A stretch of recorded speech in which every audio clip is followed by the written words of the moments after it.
So when they come in, we want to have them to have time of possession. We want them to do most of the talking. So what we want to do is mostly listen. If it's a condo, what I like to say is, welcome to the open house. We've gone through the enroll.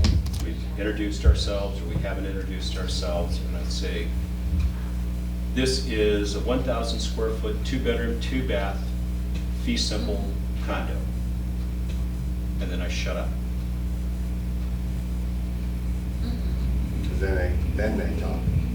Or ask questions. They do one of two things. They either continue to walk through and look at the property, or they'll stop and ask you, what's fee simple? Okay. Why would you want to do that? Why would you want to stop right after you say fee simple? Because you'll know if they know what fee simple is or not. Okay. And So I don't, like, what do they call it on the mainland? Because everything's fee simple almost on the mainland. okay. People on the mainland have no idea what we're talking about, Okay. right? Yeah. So if they have no idea what we're talking about, what do you know? They haven't looked at property here before. Yeah. So this is like their first time out. They're just starting to figure things out. Okay? So if they ask you, what is fee simple? Then you can have fee simple leasehold discussion with them. Now you're really adding value because they didn't even know there was such a thing as leasehold. And you start to build trust right there. If they keep walking through, Then they know. then you are making some leap in logic that they probably know what that means. So it's just a hook, it's a way to stop them right there and start the next part of the discussion. Looking down here. And one of the questions they'll ask you really quickly is, how's the market? Right? So how many of your friends know that you're a realtor now? Oh, yeah. All of them. How many friends? Everybody? Do they ever ask you that question? No. Okay, you've got the wrong friends. Yes, I've had several people ask me that question. You go to a party, people find out you're a realtor. I've even met other realtors asking that question. I have random people that ask me that question, but not my friends. Because my friends can't afford to buy it out here. Ah, okay. They need to cool you up, get something. I know. Yeah, That's how I feel too. So, But I always tell them it's hot. Like, things go quick if they're frustrated. okay, all right. What about you? I've just said that the market's great. Most of the people that have asked me are realtors. So it's like, Why are realtors asking that question? well, the people I've talked to are family and friends from the mainland that have Okay. come and visited Okay. from California, and so they were just trying to pick my brain. They knew I was a new agent. And So- are they realtors on the mainland? In California. Oh, in California. Where in California? They are, ooh, that's a good question. I'm not even too sure where they were. So you don't know where your relatives live? No, Is they're that- not my relatives. Oh, My boyfriend's relatives. Oh, okay. Friends of the family relatives. Oh, okay, all right. Yeah, so it was kind of like extended. Okay. But, So a lot of people say the market's great, a lot of people say the market's hot, right? Which, that's true, that's true. What I was taught to do was ask a question in return. Oh, what part of the market are you interested in? Which market do you mean? Buying or selling, right? Buying, selling, condo, investment? What are you really asking? I mean, that's what I'm trying to get to. But I want them to talk. We want them to talk, give them time of possession. Then you can start to really focus in. Why does that interest you? Okay. And then you can get on to something specific. If you just say, oh, the market's great, well, it's like, well, you're a realtor, of course you say the market's great. yeah. You know, you're trying to sell me real estate. What part of the market are you interested in? So that changes the conversation a little bit, and it allows you to have a conversation, which is what we really want to do. When you're inside the property, what I like to do is, if it's a condo, right, and nobody lives there, I had a friend who managed the property up in Appealing, and he would say to me, whenever I came on the property, he would say, walk around like you own the place. I love that. So when people come into a condo, like a condotel, take them, it's 2-bedroom, 2-bath condo, fee simple, they start walk around like you own the place. And they smile and they start walking around and looking. Maybe they start imagining that they own the place. For homes, what I would tend to do with people is say, walk around, look at whatever you want to see. I'll be close enough to answer questions, but not close enough to get in your way. Because if it's somebody's home, you kind of want to keep a little bit more of an eye on where they're going and what they're doing. So just be close enough to not get in their way. There are realtors that will walk around and they will yap at you every step of the way, and that works for them. That's not what we're trying to accomplish, not what I'm trying to accomplish. I want them to look at the property, ask me questions, be able to ask them questions, and start to kind of narrow down what it is they're looking for, add value.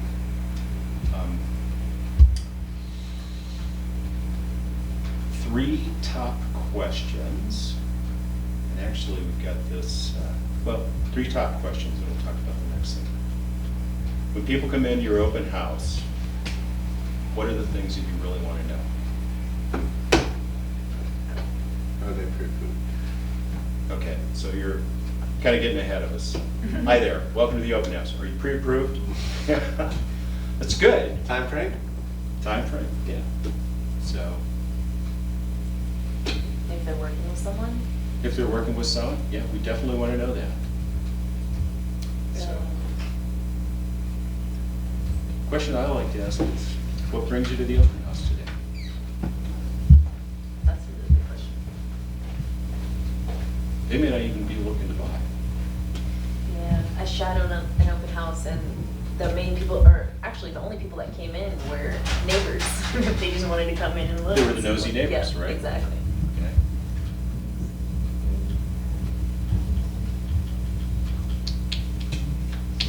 So what brings you to the open house is kind of a good question, especially in a residential neighborhood. If they're coming into a condotel, I want to ask them, I want to find out how many times they've been to the island. So I ask, is this your first time to Maui, or have you been here before? So that's kind of an open-ended question. It allows them to start talking. And if this is their first trip, what do you think? Are they gonna buy real estate? Probably not. Yeah. Probably not. Maybe on the second, third time. The rule of thumb that I was taught was it takes at least 3 visits, right? It's not always true. There are people that come here and buy on their first trip. They probably came here with the intention, I'm looking for a place, Right. right? But other people, it takes time, they need to get to know the island, they need to go and get to know a realtor. A lot of times, if they say, oh, we've been here several times before, have you looked at real estate before? That's killer.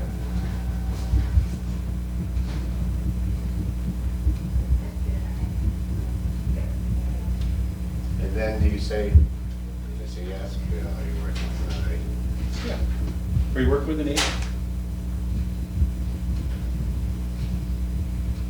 And if they say yes, what do you do? Say, great, who is it? Yeah, who are you working with? Yeah. Great. Ask questions. Who are you working with? And some will tell you, oh, I don't remember his name. There you go. Okay, You know. so, yeah, you know something about that. Some will say, oh, hey, I'm working with Dean Otter. Great, you're in good hands. That's your exact line to say. Great, you're in good hands. Okay? And why do you want to know who they're working with?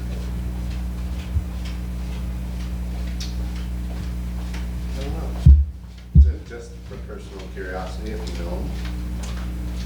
I'm going to call that agent when they leave. And I'm going to say, hey, Dean, your clients were just at my open house. They really seem to like this place. You might want to follow up with them. So even if they didn't really like the place, I would still call and say, hey, your clients were just at the open house. Just They're looking, yeah. Just want to let to you know. spark some attention.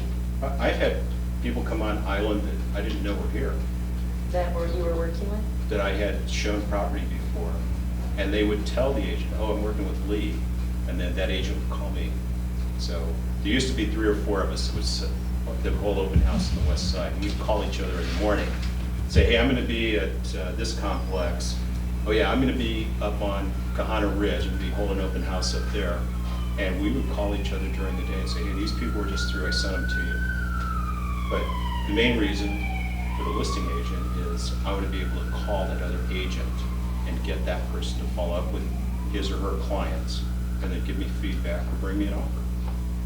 So I really like to get feedback. But please say you're in good hands. Okay. What if they're not in good hands? What if you know the agent and they're like, Oh, great, I know. Oh, great, I know her. Yeah. Okay. So. It's like a huge, like, no to be like, oh, well, if you don't want to hear me, why don't you come work with me? Yeah, I would probably like drive a stake through your heart, or as one of my friends said, I'd stick a screwdriver in your ear. Yeah, I've heard it's like. Don't listen to that, Big Island. No, I mean, that's a violation of the code of ethics, in my view. You'll go to classes where they say, oh, do you have a signed agreement with them? Yeah, don't do that, not, especially not on a small island like this. Yeah.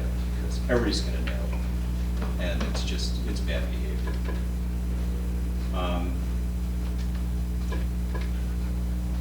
So in a condo complex, I'm also gonna ask, are you staying here? Are you staying at this property? Why would I ask that? See if they like it. Yeah, maybe they already like this place and they just want to buy something here. Right? Maybe they hate this place and they really don't want to buy something here. But it gives you some information. And usually if they're staying there, they're going to tell you they like it. That's why they're coming to the open house. They want to see what else is for sale. If you're in a residential area, you can just say, are you from this area? Because some people, like at residential areas, I get people from all over the country. They're just up looking at houses, so maybe they don't want a condo.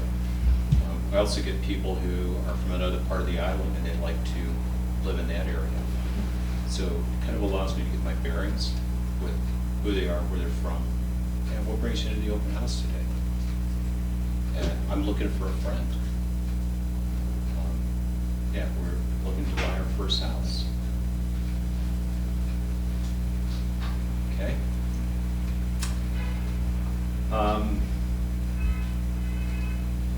And in the condo, I don't tend to walk with people. If it's oceanfront, I'm gonna let them walk back to the bedroom, come back out. There's usually a slider in front of a lanai that looks out at the ocean. I want to stand right in front of that slider, so when they come out and they see me, they're looking at the view. Okay, because that's what they're in love with. I've seen right? other people do that too. Yeah. Yeah, that's It works. That's what people want to look at. They don't really want to look at you as handsome as you are, as good looking as you are. They really want to They see want the the ocean. view, yeah. see They want the those ocean. whales. They do want those whales.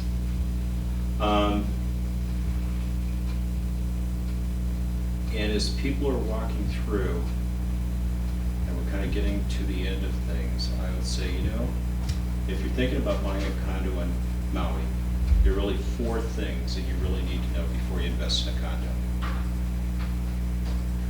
Do you think that stops? Yeah. Yeah.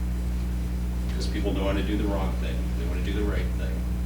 And you're a realtor, you've started to build trust with them, and you know something that they don't.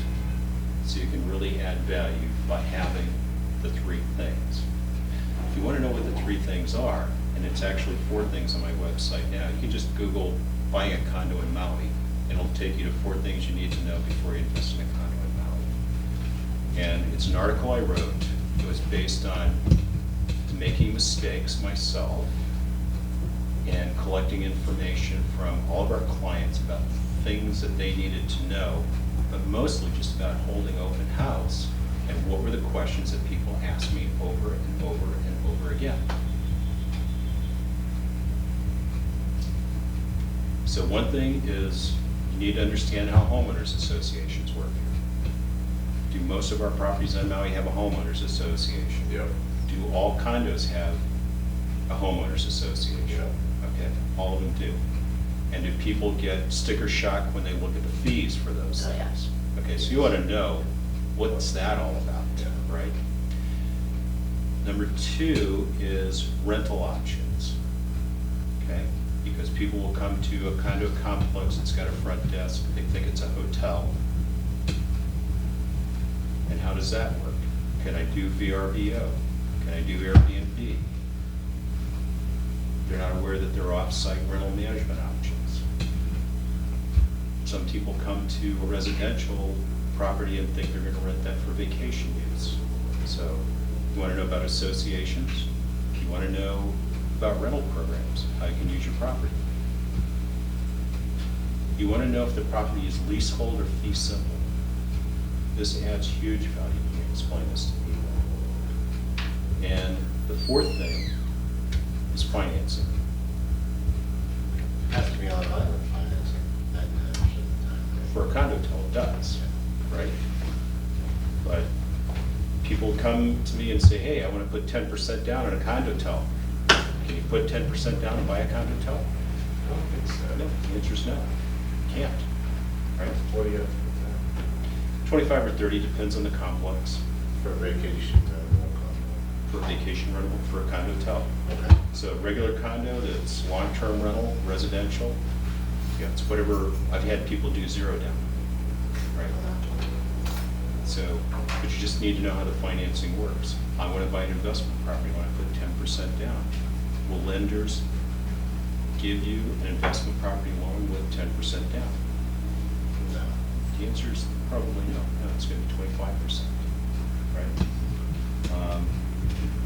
So does that add value? Absolutely. Because you can let them know that you know how the loans work. I had somebody today say, and she'd already figured this out, she got pre-approved through, it was an automobile company's lending program, because Jim AC used to have a residential mortgage program, I guess there's still some out there. She said, oh yeah, we get pre-approved, but I understand I can't really buy one of these kind of condos with that kind of a loan. So those 4 things, and you can just rattle them off. Look at the article, you can print the article, you can copy, you can steal and use it for yourself, I don't care. But just know how to rattle off those 4 things with about this much information on each one. And then I can send you that information with a link in the email. Okay. So again, you're collecting their email. Same 4 things, pretty much with the exception of leasehold, because that's going to be pretty rare for residential property. Right? How does the homeowners association work? Oh, there's not a homeowners association. That would also be valuable to know. Okay. What are my rental options? How about financing? So how do those things work? Or would you say like a lot of purchases out here are cash? So I just looked at purchases over $3 million over the last 3 years. I'll bet 80–90% of those were cash. Over $3 million. I was looking specifically over $3 million. Wow. So when I first started, I was getting my training with this guy, and he was talking about $5 million properties. And so I said, gee, how do you finance a $5 million property? How does that work? And he looked at me and he started laughing. He says, oh, Lee, people that are spending $5 million don't get loans. Yeah. It's like, I never ever at that point had never considered buying a property for cash. I mean, I didn't even know people did that. Yeah. So, but up in that price range, it's more common than not. can talk another time about how to get into those questions. So I've offered them the newsletter, or I've offered them this article in exchange for their contact information. They will then, I'll give this to them, I'll have them write it down. I watch them write it, and then I read it back to them. If they didn't put a phone number, I ask them for a phone number. Oh, just in case I have trouble with your email, it bounces back or something, can I get a phone That's number? smart. Okay, and I read their email to them because a lot of times I can't read the writing. At first I didn't do that, and then I had a bunch of bad emails, I didn't know what to do with them. I didn't have a good email, I didn't have a phone number, it's just like, wow, I just wasted their time and mine doing that. And then, of course, you can offer your app, and a lot of people like to get that. Just for closing, set an appointment, so get them to come to, we've got offices here that you can use. You can go through the buyer packet with them, offer them the buyer packet, plug into one of the monitors so you can show them properties, look at properties. Or maybe they want to go look at property, and so you can set an appointment and say, hey, I'll set some things up for you. Oh, and by the way we show property here on Maui, and you may have to explain this to people from the mainland because they're used to lock boxes. It's like, oh, we just go out and drive around, put in a lockbox and go see the house. You know, here, we're calling agents to set appointments to go see it. So we have lockboxes, but those are more the exception than the rule. And if it's condo-tel, you've always got to set up an appointment to go see it.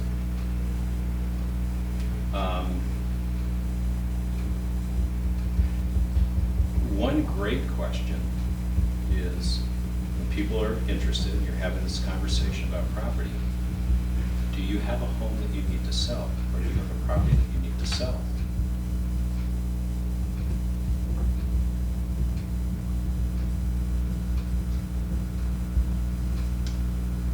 So a lot of times, people that are coming from another place, and this happened a lot back in 2010, I'd really like to buy a condo here, but I need to sell my place in Tahoe first.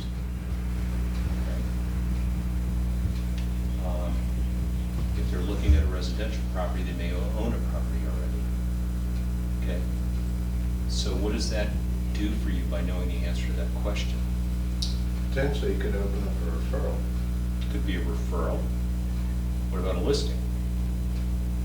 Could be a listing Yeah, here. it could be a listing here, yeah, absolutely. So, oh, hey, I'm at my open house till 4 o'clock. Would it be okay if I just stop by your house afterwards and we can walk through real quick so I can give you an opinion of value? So just use that as a closing question. It also lets you know if they can really buy something now or if they're going to need your help. So if they're selling something on the mainland, I also ask them if they're considering doing a 1031 exchange. Yeah. And that can open up a good conversation. When you're done with them, send them an email and thank them for coming to the open house. If you have gotten their mailing address, write them a personal note. So I had clients out, this has been several years back now, we looked at properties, west side, south side, we looked everywhere. And they're from New Jersey, so they're flying back home.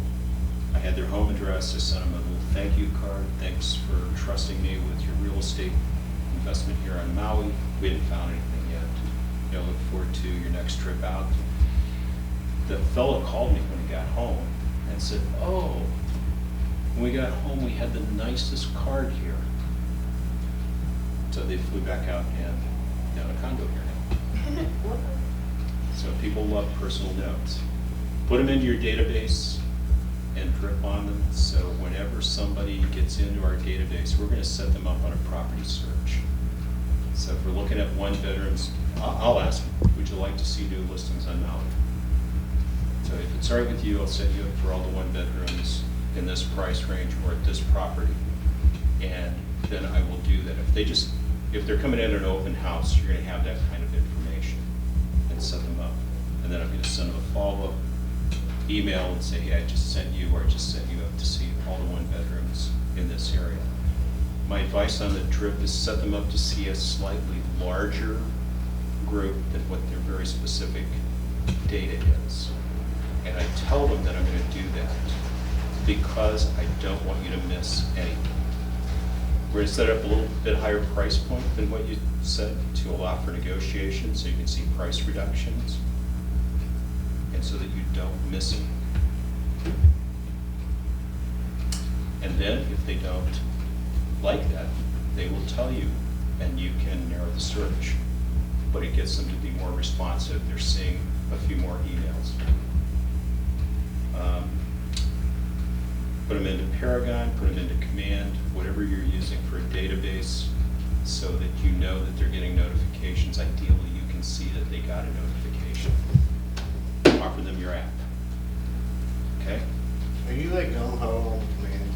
Is that what like everybody uses it? This is live. Oh, yeah. I'm still using, we use Command for some things, but if you want to get paid, you need to use Command. Okay. We kind of get in and dabble with it every now and then. We're using our existing system. We use Real Geeks. But I think most agents that have a system are kind of straddling both a little bit.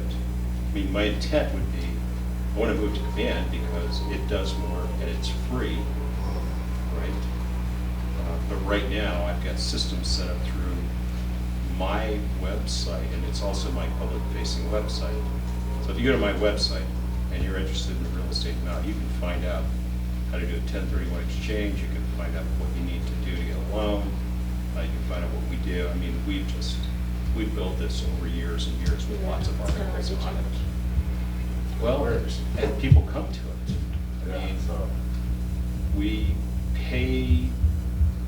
do pay per click advertising, and we get as many people organically as we do with pay per click because they're searching for articles or whatever, and it's been up there for 15 years, just different iterations.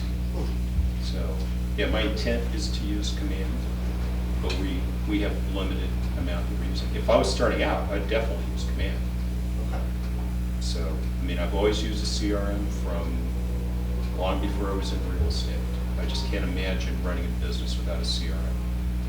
It just wouldn't make sense. And if you're starting with Command, if this is your first one, first of all, the price is right. And you need a place to put your data. You need a way to follow up. It offers you all of those things. Okay. The thing that I don't think is working yet that you need is a way to send out massive emails to people. And I would just say use MailChimp for that. If you're not sending an email to all of RAM, which, you know, if you're not a listing agent, if you don't have a listing, you probably don't need to do that, but you'd like to have something for the contacts that are in your phone. MailChimp, it's got structured templates, and it's free. Free is a good price for an agent Free starting is out. me. Okay? What else you got? To learn more about financing, how should I go about that? Would I talk to like a lender if I had questions on just different types of properties, or? You go to Caribbean? Yeah, I do. Okay. So there are lenders that stand up and say, we've got every loan that you can imagine, yada, yada, yada. Get to know one of them.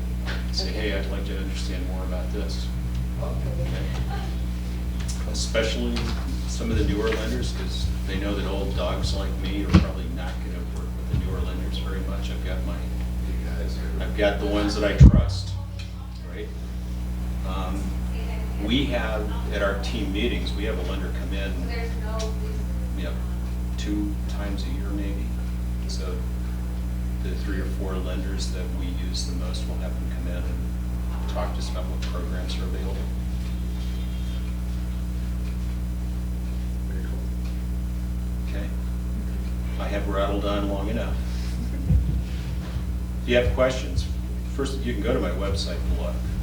If it makes you register, then one of our agents better call you, and you can tell them, hey, no, I'm an agent. But you can use any of the articles, any of the resources that are there. You're welcome to use it. If you have questions, shoot me an email. I'm happy to answer. If you want to do open houses at one of our places, read the realtor's remarks. It'll have Tony Brown's contact information in there. Tony is the keeper of the open houses, everything else. So he can get you set up. And whenever you're going to go look at a property, read the realtor's remarks. Okay. Okay. I've heard that too. Yes, it probably says, don't call me, call Tony, or it's got something else in there that you need to know.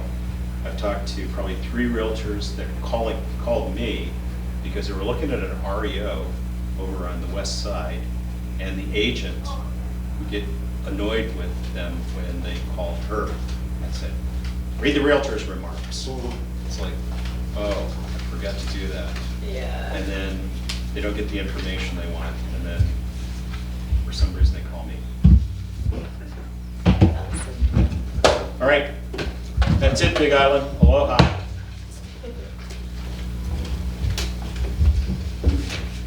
Definitely learned a lot.